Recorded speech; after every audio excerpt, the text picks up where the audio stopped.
everyone! Ano guys, nakalutas na sa itong mga piglets.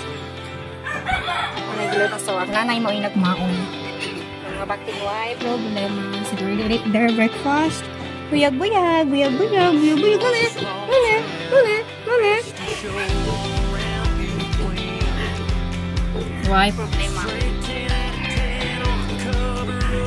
Ang nanay ang nagsabi. So, pwede na ni silang makuha.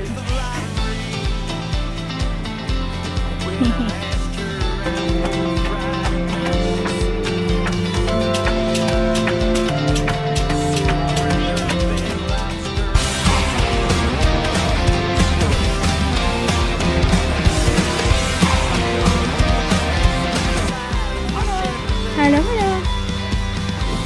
Salamat na sila. Buhay mga oy. Kaya mga smoothies. All 15 are safe and healthy. So, all good. Good ako ni Soso. Sorry. Love. Hindi naman sila pwede magbuka niyo mo. She's sad. Really sad. She's there. Look at him. He's there.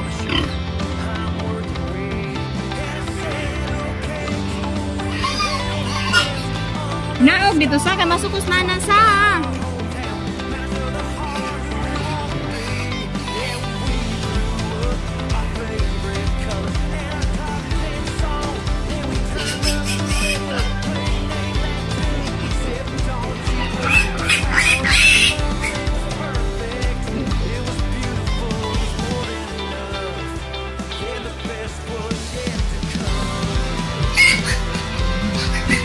O saan eh?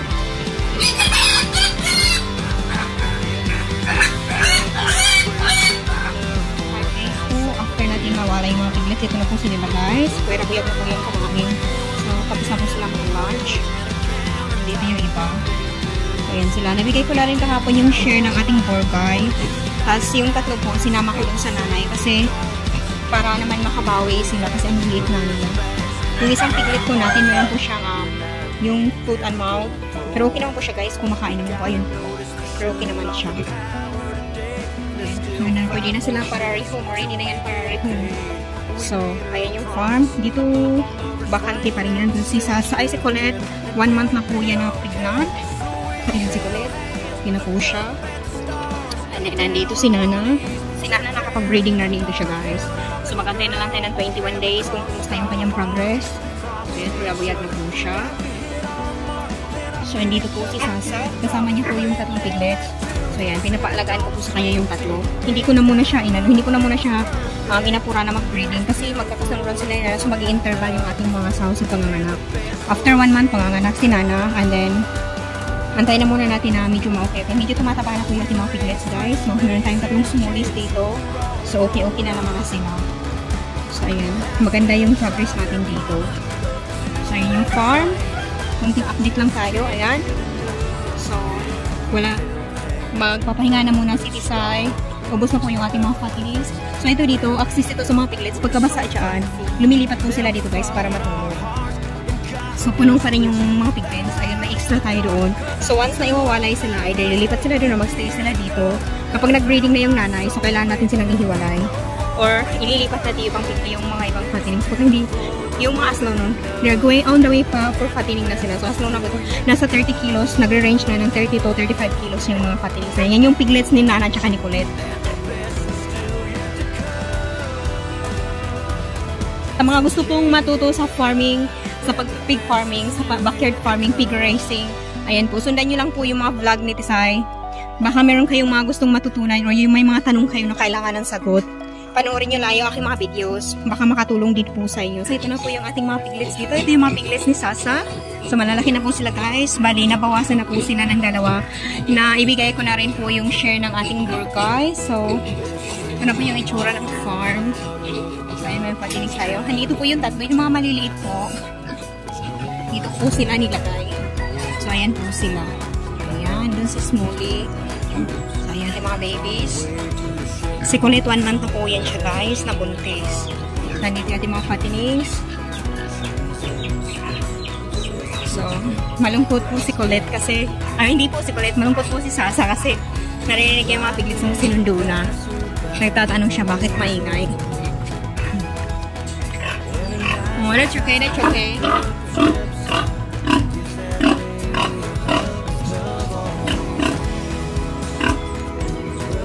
So, ito na po yung ating mga kaganapan dito sa yung pala yung basa-basa ko na. So, mag-breeding na naman yan siya. Santay na lang natin. Within 3 days, i-monitor, baka mag-hit siya. Tapos, mapadatan ulit natin ang bore. Tapos, yun, magbibilang na naman tayo ng months and days. Ito siya, nakapag-breeding na po si Nana. So, magdi 3 weeks na po ito siya. So, antayin na lang natin na sana wag na mag-hit. So, ayan na. Makakapag-relax na naman po si Tisay, guys.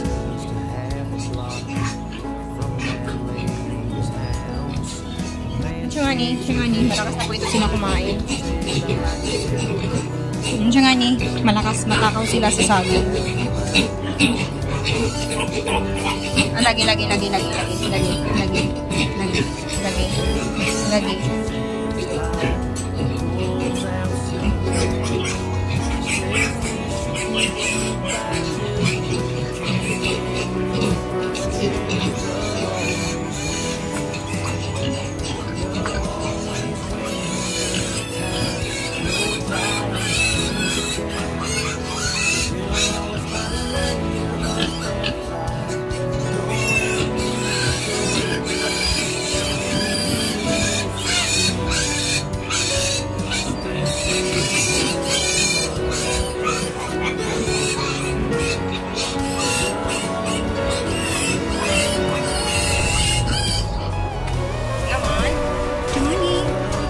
Di ay? No, hindi ko to. Hello? Mani di ay? Uy, na-brown dyan na. Dyan na po. They're asking for food. Oh, lagi, what's up?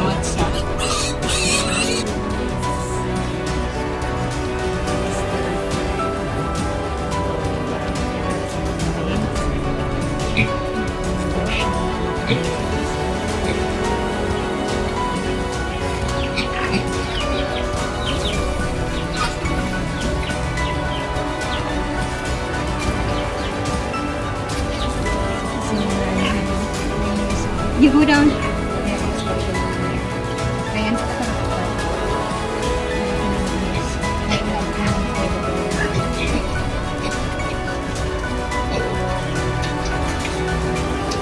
So, ito na yung first breeding ni Sasa. Ito na po yung kanyang first breeding. Ito yung tsura mga piglets dito.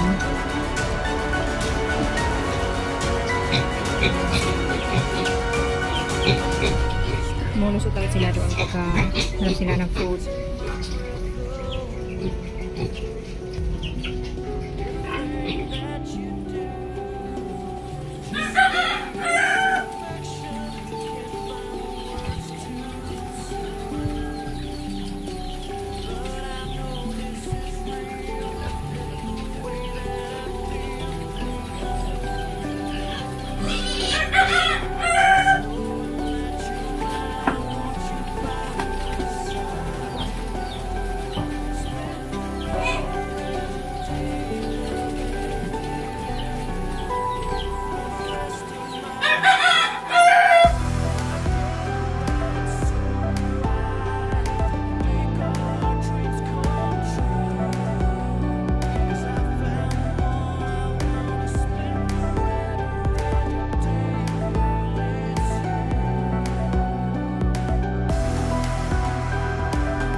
Salamat.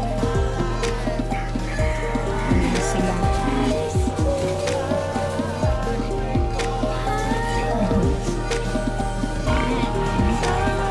Bye-bye, Sam.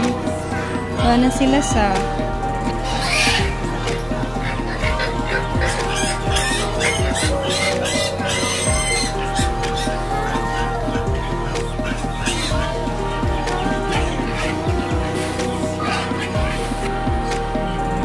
Guys, nakapag-dinner na sila. Ito sa mga kumain na si Nana. Kaso si Sasa, hindi na muna siguro natin siya pakainin. Okay naman na siya, tahimik lang guys. So, hindi na natin siya galawin. Kaya naman natin siya relax. Satisfied na siya sa kanyang buhay. So, guys, bagong pasta, huwag po muna pakainin. Tapos, gradual po muna yung kanilang feeding. Alalay po muna. Hanggang sa maging sure na lumagpas na sa 21 days, nag-isang buwan. Huwag mo nang damihan yung pagkain para huwag malusaw yung sinalia. Para may chance na marami ang biik. So, pagdasal natin na maraming magiging anak ni Sasa sa susunod na breeding for her second breeding. So, hindi po siya humingi ng dinner. Kaya na po muna natin siya. Tahimik na po siya guys. Compare kaninang tanghali tsaka niya umagat na kainin. Kaya okay na siya. Tahimik na lang. So, yun na lang siya. So, talagang napakapasko na niya. Nakakahiga na si Princess dito kasi wala nang nangungulit sa kanya. Kasi siya si DS. So, okay na siya. So, behave na yung ating Princess Sasa. Ayan na si Sasa. Ito yung sauko na nanganak ng 15 piglets ng first breeding. So, mag-second breeding na siya.